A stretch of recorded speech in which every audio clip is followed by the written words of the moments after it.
Yukarıdaki senin devam hürmetli vatandaş. Bugün çizfaqa 2022 yıl 1 ayının 27 günü.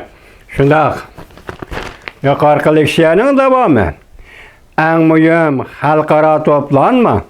Yani bizden göz aldığımızda soykırım yüz verip atıdı. En mühim halkara toplanma kışlak olimpik murasimi ötküzülüdüğün bir devlette bugün.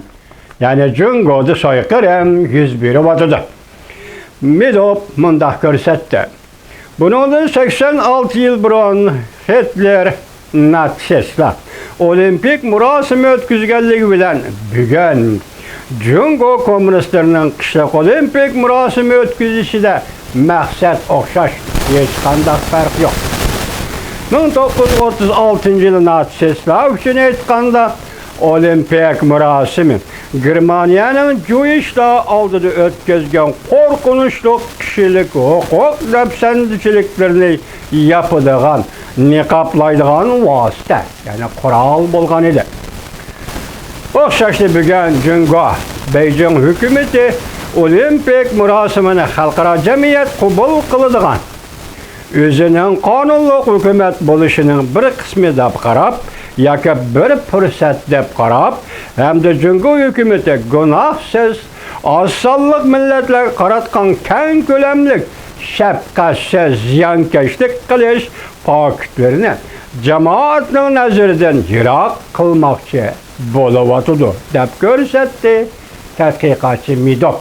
1936 yil olimpik murosimi o'tkazganda Hitler shunday qilgan edi. Bugun 2022 yil 2 ayning 4-dan boshlab olimpik murosimi o'tkazmoqchi bo'lgan Cungo, ya'ni shu maqsadda olimpik murosimi o'tkazyapti dedi tadqiqotchi Midop efendim. Haftanın birinci günü Amerika'da Cumhuriyetçiler Partisi mensubu senatör Rex Scott muhbirlarını kütüpheliş yığını ötküzüp Uyghur kişilik hukuk siyasi faaliyetçilerini teklif kılıp Cungo Kompartiyasının Şinjan'da yana müstemlik Uyguristan'da sadır kılgan zoravallık hareketlerini paş kıldı. Ve kışlık olimpik murasiminin Beijing'de ötküzülüşüge karıştırdı. Bir neçe milyon kişi. Kanunluk sotdan sot kılış bilen ötmeyle nazarband kılındı. 800 bin neferden artık Uygur'un arasıydılar. Ösmirler ata-anasının kuşağıdan mecburi elip getildi. Hükümetin yetimlikhanısıga yetip kopup okuyduğum mekteplerge tapşırıldı. Ulanın işini nurgullarım, ata-anasını ebedi körelmeydi. Uyghur kişilik hukuk planı mesulü Mustafa Aksu yukarıda körsetti. Bizden özümüzün ailesi nazaret asığı edindi. Parakende kılındı. Tehdit silindi. Nazarband kılındı. Benim savaklaşım, okutkuçularım ve koştunlarımın hiç kayısı yok. Ulanın işi de bazıları hazır, hayat yaşavatamda kandak. Bunu mu bilmeymen.